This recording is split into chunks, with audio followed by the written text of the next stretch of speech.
Bismillahirrahmanirrahim. Assalamualaikum warahmatullahi ta'ala wabarakatuh. Alhamdulillahi rabbil alamin. Wassalatu wassalamu ala ashrafil anbiya wal mursalin wa ala alihi wa sahbihi ajma'in. Qala rabbi shrah li sadri wa yassir li amri wahlul 'uqdatam min lisani yafqahu qawli. Subhanaka la 'ilma lana illa ma 'allamtana innaka antal alimul hakim. Wala hawla wala quwwata illa billahil 'aliyyil 'azim. Alhamdulillah, tuan-tuan, puan-puan, muslimin, muslimat yang dirahmati Allah sekalian. Pertama sekali dan selama-lamanya, bila sama-sama kita panjatkan kesyukuran kepada Allah Subhanahu wa ta'ala, kerana dengan limpah kurnianya dapat sama-sama sekali lagi pada malam ini kita bertemu secara live ataupun siaran langsung dalam sesi pembelajaran Iqra' ataupun ulang kaji Iqra', yang mana tuan-tuan dan puan sekalian, malam ini kita akan masuk pula pada Iqra' yang ke-6. Kita akan masuk bicara ataupun ulang kaji Iqra' 6 iaitu Iqra' yang terakhir, insya-Allah.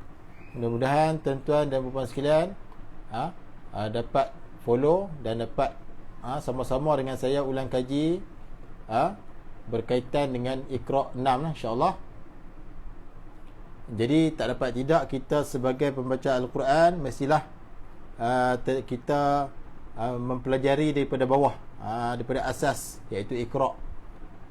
Jika kita tidak pernah belajar Iqra' ataupun daripada asas, bila kita baca Quran dia agak susah lah, sebab banyak benda-benda yang kita akan pening, akan keliru jika kita tidak belajar yang asas-asas, insya-Allah.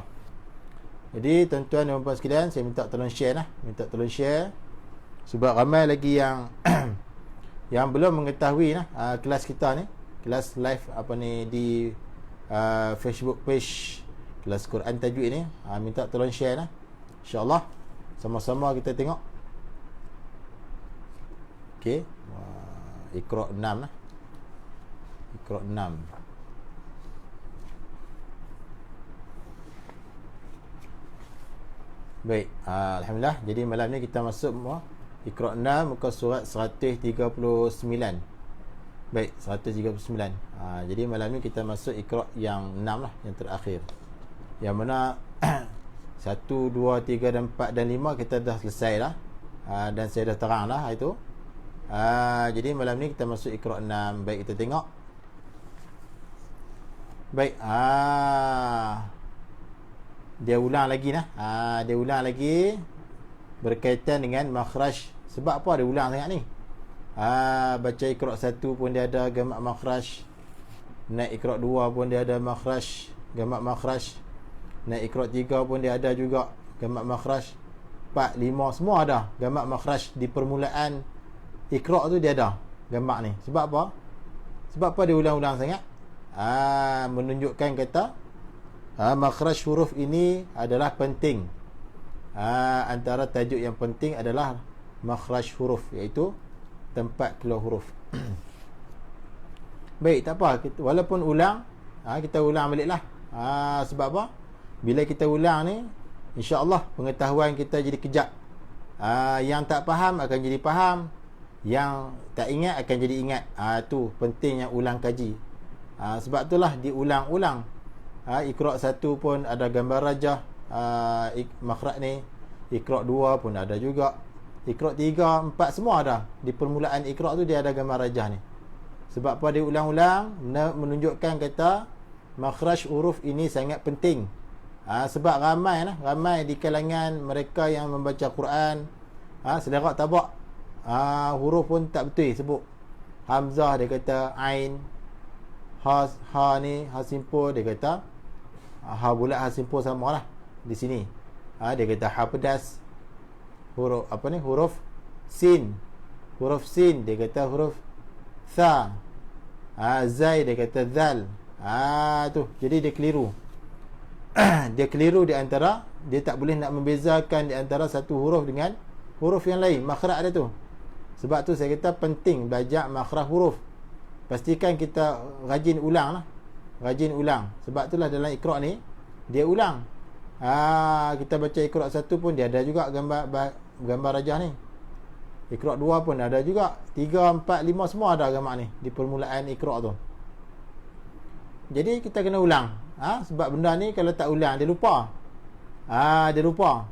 Sebab kita ni mudah lupa lah. Kita ni mudah lupa. Okey, kita bincang sekali lagi. Kalau kita tengok gambar rajah tu, nampaklah di sini ada 6 huruf bahagian sini. Okey, kita tengok dulu. Okey, dia kata 5 tempat keluar huruf. 5 tempat keluar huruf ataupun 5 makhraj huruf. 5 tempat makhraj. Tempat keluar huruf tu maksudnya makhraj huruf.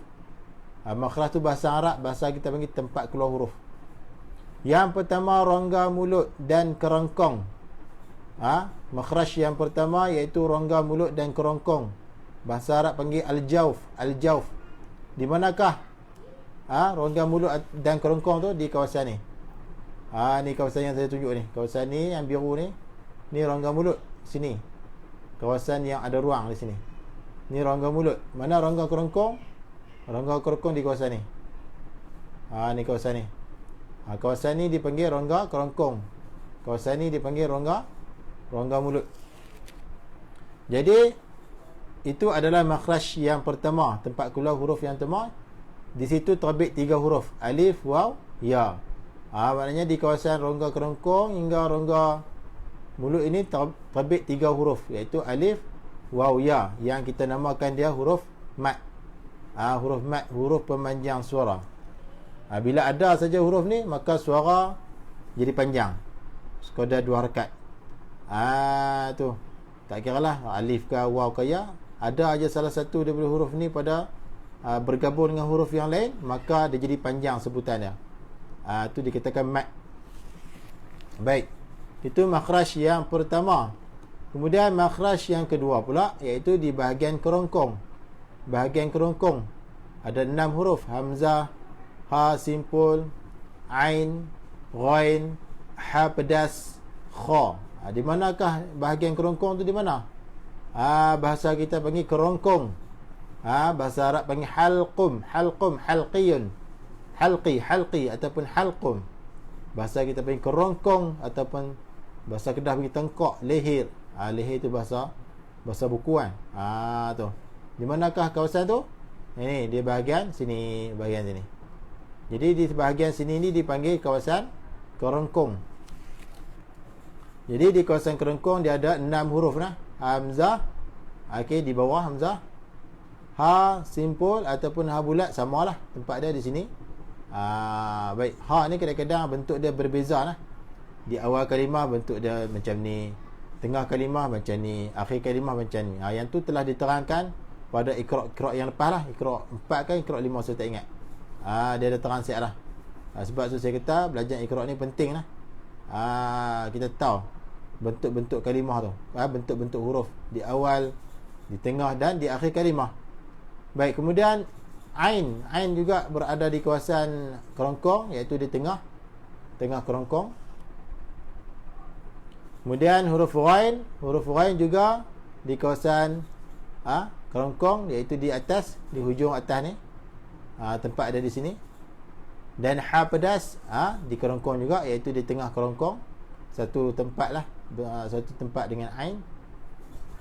Dan kha juga di kerongkong, iaitu di hujung sebelah atas ni, hujung.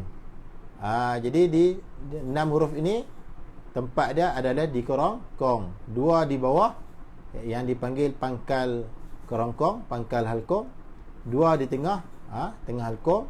Dan 2 di atas hujung kerongkong ataupun hujung halqum. Pastikan kita tahu makhraj ni. Kita sebut tu pastikan keluar di sinilah tempat-tempat dia ni. Baik, kemudian makhraj yang ketiga iaitu bahagian hidung. Bahasa Arab panggil al-khaysyumun. Al-khaysyumun. Al-khaysyum iaitu hidung. Khaysyum ni hidung. Terbit 2 huruf, nun dengan mim. Nun dengan mim memang ada sifat dengung. Sifat dengung. Jadi dengung tu di sinilah. Dengung, tempat berdengung adalah hidung, rongga hidung. Jadi bila kita sebut dengung, bila bunyi dengungnya keluarnya di sini, di kawasan ni. Tu dengung. Dengung lah sini. Keluar ada nun dan mim di sini lah ketika dengung tu. Sebab nun dengan mim ni memang sifat asal dia memang dengung. Jadi di sini. Kemudian makhraj yang keempat adalah bahagian bibir mulut. Bahagian bibir mulut ada 4 huruf. Waw, fa, ba, mim. Di manakah? Ni. Nampak tak garis ni? Ni. Di bibir mulut. Bibir mulut ada 4 huruf. Mim, ba, waw, fa. Dan yang makhraj yang kelima adalah bahagian lidah. Makhraj lidah dipanggil al-lisani. Makhraj al-lisani. Kalau bibir mulut tadi dipanggil asy-syafatani. Makhraj asy-syafatani.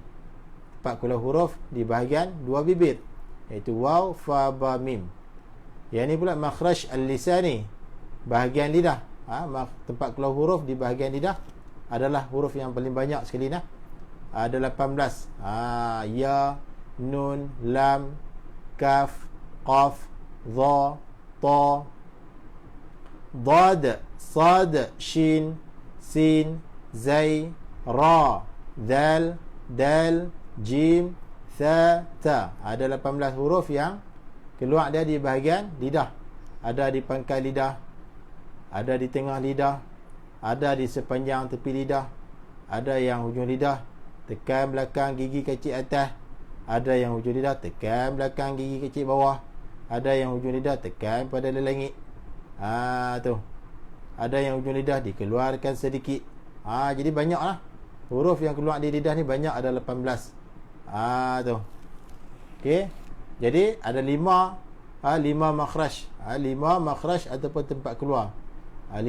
Rongga mulut dan kerongkong, bahagian kerongkong, bahagian hidung, bahagian bibir mulut dan bahagian lidah. Yang ni kita kena tahu.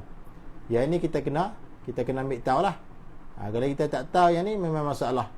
Bila kita baca saja jadi masalah, kita tak tahu tempat dah. Okey. Kemudian nota, untuk menentukan kedudukan makhraj huruf, adik perlu mematikan huruf tersebut. Jadi kita nak tahu mana-mana huruf, kita kena matikan huruf tersebut. Contoh dia, kita nak tahu makhraj ba, di mana ba keluar? Di mana? Di hidung kah? Di lidah kah? Di kerongkong kah? Di mulut kah? Tu. Kita matikan dah. Kita letaklah apa-apa huruf pun bagi atas, kemudian matikan ba tu. Ab. Di sini hamzah fathah, ba sukun. Ab. Maka kita dapat rasakan ba itu keluar ada di bibir, iaitu bibir atas dan bawah dirapatkan. Ab. Tu cara dah. Okey. Seterusnya kita terus pada muka surat 141. 141. Okey, tajuk dia apa?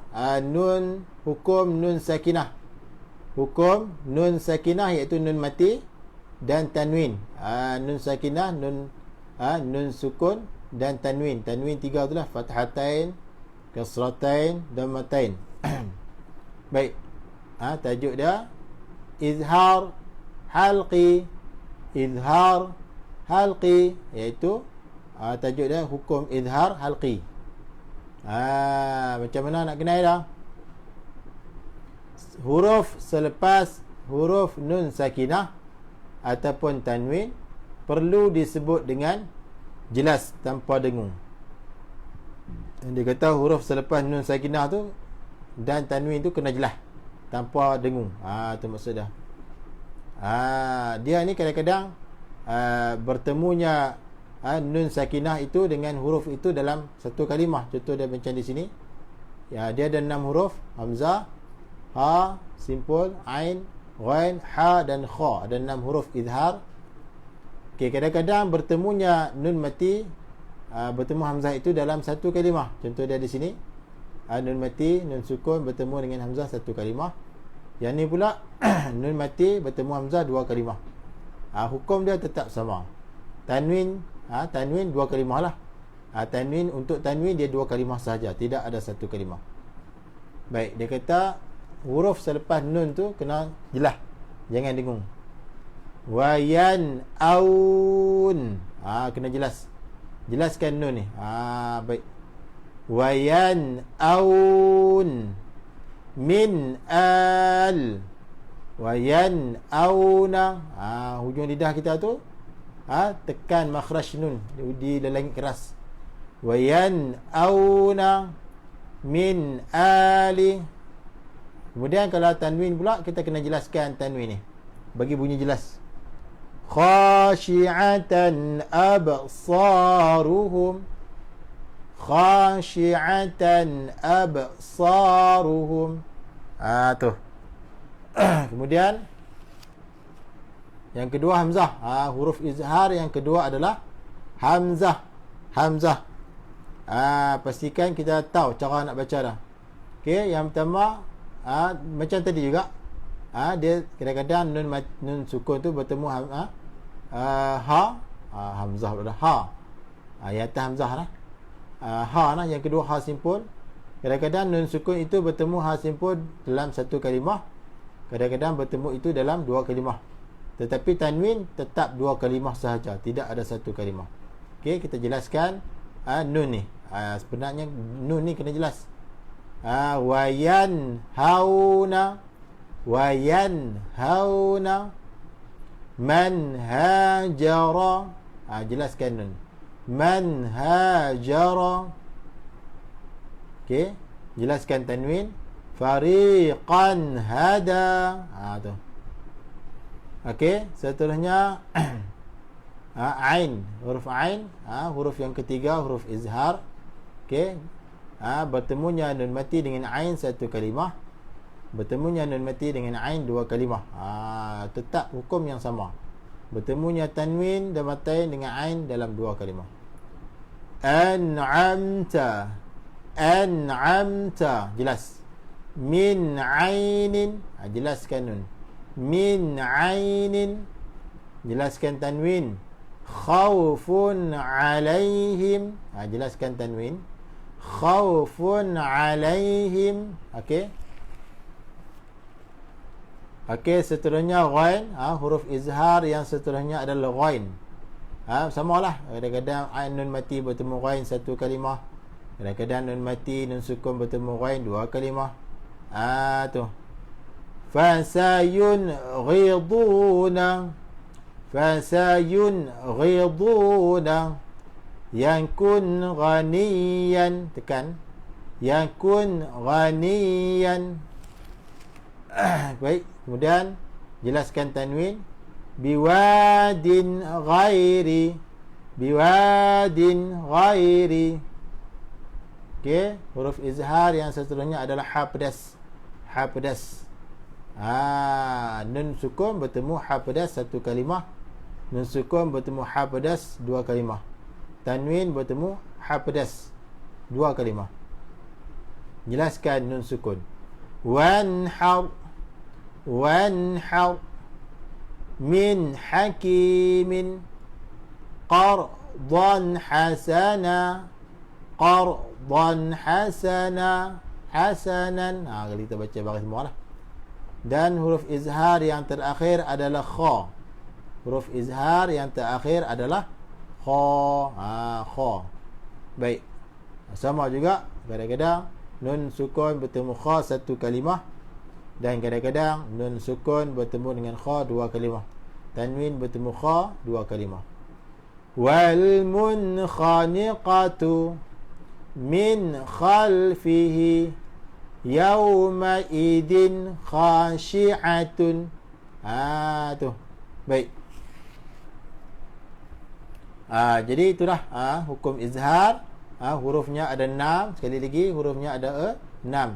Hamzah, ha simpul, ain, ghain, ha, kha. Jadi 6 huruf ini keluar ada di bahagian halqum lah. Pastikan bunyi dia di bahagian halqum. Tu. Baik. Okey, kita tengok muka surat sebelah. Muka surat sebelah masih lagi qiraati Iqra 6. Okey, dia kata hukum nun sakinah dan tanwin. Tajuk yang samalah. berkaitan dengan nun sakinah dan tanwin. Dia kata baca dengan lancar. Baca dengan lancar. Baca Quran ni mesti kena lancar. Kalau tak lancar kena ulang. Baca sekali, ulang banyak kali, barulah lancar. InsyaAllah kena sabar lah. Mengaji Quran ni kena sabar. Kadang-kadang baca sekali tak lancak, 2 kali pun tak lancak, 3 kali pun tak lancak. Kena sabar lah. Kena sabar. Baik. Okey, kita cuba baca. Wa amma man khaffat mawazinuhu. Di sini nun sukun bertemu dengan kha. Nun sukun bertemu dengan kha, kena jelaskan bunyi nun sukun tersebut, izhar. Kerana kha ini bertemunya nun sukun dengan kha, izhar halqi. Jelaskan nun. Wa amma man khaffat mawazinuhu. Kalau kita baca baris ataupun kita waqaf, mawazinuhu, waqaf dengan sukunkan ha itu. Wa amma man khaffat mawazinuhu. Okey, seterusnya di sini kita kena jelaskan tanwin ni. Kena jelaskan tanwin, kerana tanwin bertemu dengan ghain. Okey, la asqainahum ma'an ghadaqa. Kena jelaskan fathatain, kena jelaskan fathatain kerana bertemu dengan ghain. Hukumnya izhar halqi. Jelaskan tanwin. La asqainahum ma'an ghadaqa. Kalau kita waqaf di sini, kena waqaf dengan satu baris sahaja. Saja ghadaqan. Bila kita buang, kita waqaf jadi ghadaqa, buang satu baris. Mak iwat. Okey, seterusnya nun sukun bertemu dengan hamzah, 2 kalimah, kena jelaskan nun sukun, izhar. Min ayyi syai'in khalaqang. Sini pun sama juga, kasratain bertemu dengan kha. Jelaskan kasratain ni.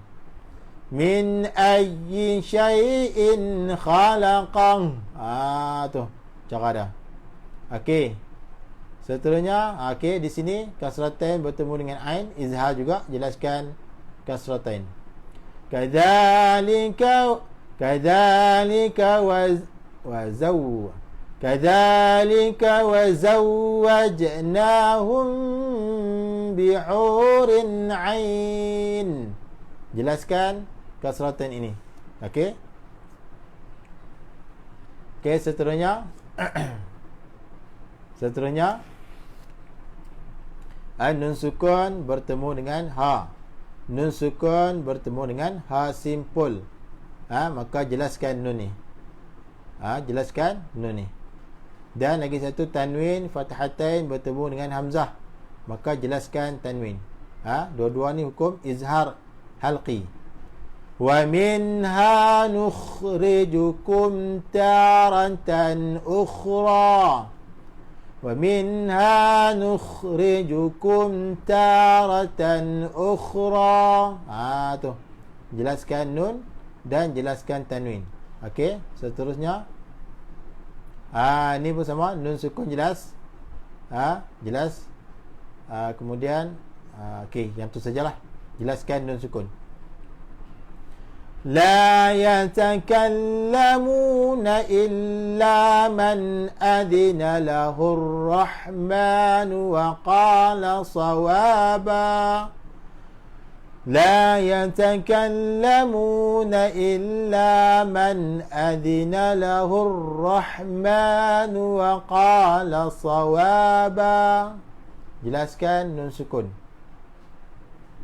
Okey, yang terakhir pada malam ini, ini di sinilah jelaskan kasratain ni.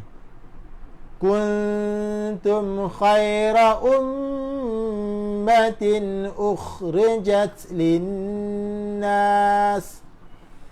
kuntum khaira ummatin ukhrijat linnas. Jelaskan kasratain kerana bertemu dengan hamzah. Hukum dia izhar halqi. Alhamdulillah tuan-tuan dan puan sekalian. Jadi itulah sedikit sebanyak berkaitan dengan hukum izhar. Pastikan yang pertama kita kena ingat huruf dia ada 6. Ha, qa, ain, wain, ha, hamzah ada 6. Iaitu huruf-huruf lingkungan huruf halqum. Huruf yang makhrajnya di kerongkong. Yang pertama kita kena tahu huruf dia ada 6. Yang kedua kita kena tahu cara nak kenal dah. Cara nak kenal dah tiap-tiap nun sukun atau tanwin sama ada fathatain, kasratain, dhammatain bertemu dengan salah satu huruf tadi, 6 tadi. Maka hukum dia izhar halqi. Izhar maknanya jelas. Jelas sebutan nun sukun tu. Halqi tu halqum lah. Sebab 6 huruf itu keluarnya di halqum. Baik, tuan-tuan dan puan sekalian. Jadi untuk malam ni sekadar itu dulu, insya-Allah. InsyaAllah kita akan sambung pada malam esok pula, insyaAllah. Kalau diizinkan kita sambung pula malam esok pada hukum yang seterusnya, iaitu idgham ma'al gunnah. Mudah-mudahan apa yang telah saya kongsikan malam ini secara ringkas tuan-tuan dan puan dapat fahamlah dan dapat amalkan dalam bacaan seharian.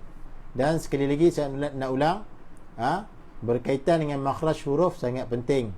Sifat huruf pun penting. Jadi pastikan tiap-tiap kita yang nak baca Quran ni mengetahui berkaitan makhraj dan juga sifat. Pastikan kita ambil tahu, kita ambil berat.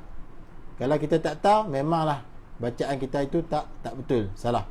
Pastikan kita ambil tahu berkaitan dengan makhraj dan sifat huruf kerana ia adalah penting dalam pembacaan Al-Quran, supaya kita dapat membezakan tempat-tempat keluar huruf dan dapat membezakan di antara huruf yang tebal dan nipis, dan dapat membezakan di antara satu huruf dengan huruf yang lain, insya-Allah. Tuan-tuan dan puan sekalian, jadi sekadar itu dulu yang baik daripada Allah Subhanahu wa taala. Yang kurang dan yang lemah itu daripada kelemahan diri saya sendiri. Jika ada sebarang kekurangan berkaitan dengan video ataupun audio, saya mohon maaf. Jadi sekadar itu dulu. Assalamualaikum warahmatullahi wabarakatuh.